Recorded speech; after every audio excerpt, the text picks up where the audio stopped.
I just want the bell to ring. Once the bell rings, we start to do what we work to do, and then we put it together and make it happen. You know, so I'm always excited. You know, sometimes you may see me smile, sometimes you may see me with a serious face, but trust me, man, my heart is always joyful. Right here, over here. Shawn, Kell Brook, he clinched you a lot in your fight. Did you learn something? Because in this fight, it's like you took no for an answer and you would not allow the hold. Yeah. You know, even with this fight in particular, this was something that we worked on.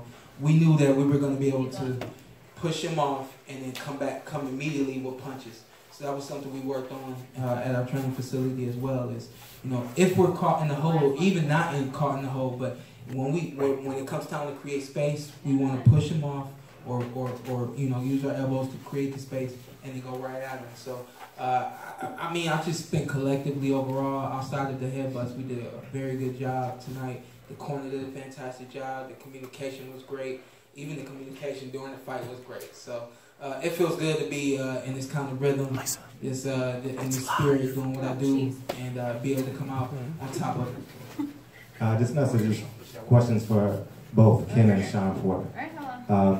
I noticed online you guys did a lot of training, and when I saw Andre Berto quit, I was like, that must have been a 54-400 that you guys did.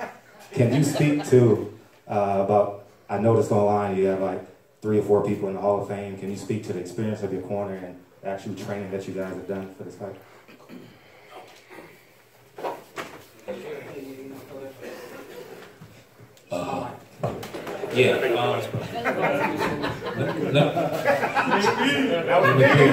Let me clear my throat. Thank you guys. It's great to actually be in a press conference after that fight, because we haven't had this opportunity, so it's a great opportunity for Shawn to be able to speak and answer the questions that you guys have for him. As far as that's concerned, the training that we do, I don't think anybody can outwork us in for a long time throughout his amateur career growing up. I would always tell him, nobody gets to out-hustle you. Nobody outworks you. It's not allowed. We refuse to let somebody outwork us. Now, I will say there were some points in one of those rounds, I'm not sure what it was, he was throwing so many body punches, I was like, oh, snaps. And that's probably not the word I said, but I was saying, oh, snaps. How's he going to feel after throwing all of them? And my concern was more because of, you know, the head clashes in that situation can also take energy away from you, and the energy that you're expending, you know what I mean? But he came through it and he continued to do it. So the training that we do is second to none, and it's a testament to him allowing me to push him through that fire and ice, because we got that cryogenics tailgate I play, so that's 45 degrees. So he deals with the fire and he deals with the ice, and when he gets in there, he's unstoppable. And I kept telling him he's a warrior throughout the fight. And I kept talking to him, and he kept listening to me. And I kept telling him, even after the beginning of the first round, and even after we saw cuts, I said, those cuts don't mean nothing. And it didn't mean anything to him. And I knew they didn't mean anything to him, because it didn't mean anything to him when he went down the steps on the tricycle when he was 3.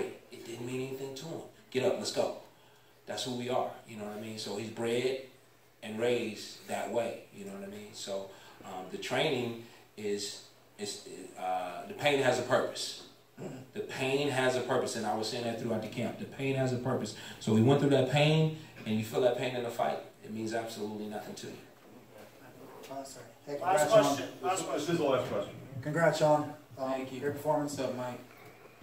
You know, I know you're the last guy that wants to be inactive. You're always trying to fight constantly, and you know, through no fault of your own, it's been hard to stay active.